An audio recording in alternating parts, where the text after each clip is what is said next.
Welcome back to Beyond the 529. In this video, I'm going to explain what the EFC is, the main inputs for how the EFC is calculated, and how controlling those inputs can have a huge impact on how much you pay for college. I'm Mike Bink, founder and president of EQUIVEST Financial Advisors. EQUIVEST is an independent wealth management firm that specializes in college planning for high school families.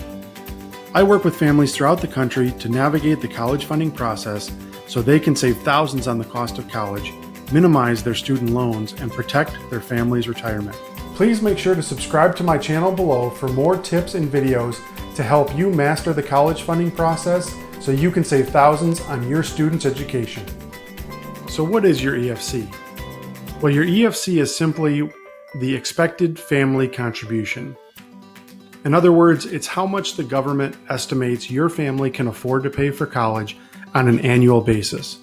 And it's important to know that that figure is recalculated each year as your student goes through school, because they're going to have to fill out their financial aid applications each year. So as your financial circumstances change from one year to the next in school, so can your EFC. The EFC amount is determined ultimately by the info that you provided on your financial aid application, like the FAFSA. In my experience, the EFC amount that the government determines you can afford almost never lines up with what you as a family feel you can afford on college. Most people think that your EFC amount is the exact same at every single school, but that is not the case. Your family's EFC is going to be determined by the financial aid application that the schools use for wherever your student is applying. Some schools use the FAFSA, which is the most popular financial aid application, but then there are other financial aid applications that more selective schools will use that come up with a different EFC amount. So it becomes very important that you understand what schools are on your students' lists and which financial aid application those schools use. Check out my other videos for a breakdown on what other financial aid applications exist and what types of schools use which. Understanding your family's EFC based on the schools that are on their list is one of the main ways in which you can positively impact the amount that you're going to spend on college, and it's a critical component of any comprehensive college funding plan. The four main inputs to the EFC formula are parent income and parent assets, and student income and student assets. There are many other variables that go into the EFC formula that I'm not going to get into today, but what's most important to understand is if you're going to positively impact your EFC and give your student an opportunity to get more financial aid from a school, the primary areas that you're going to be able to do it are by impacting these four buckets. So why is your EFC important?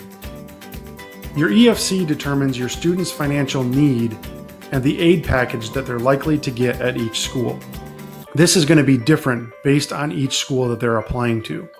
So even though your EFC might be the same on all 5 schools that your student applies to, the amount of financial aid that they're likely to get back can be completely different between all 5. So understanding what those figures are on an apples-to-apples basis is one of the primary components of a comprehensive funding plan and one of the main ways in which we're going to be able to lower your cost of college. Some important things to remember with regards to your EFC is that your EFC is not the same amount as what you'll have to pay. So for example, if you file the FAFSA and the EFC comes back at $25,000, $25,000 is not the exact amount that you're going to have to spend.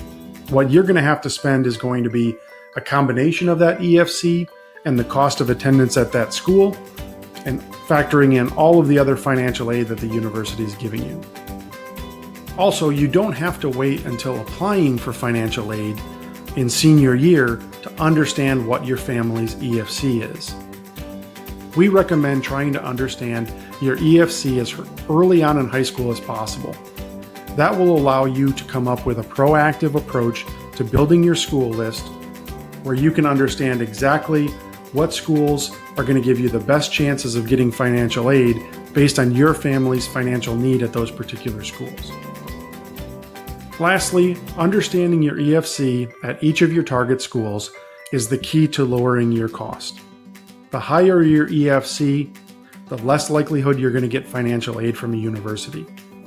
The lower your EFC, the more likely your student is going to be eligible for need-based aid.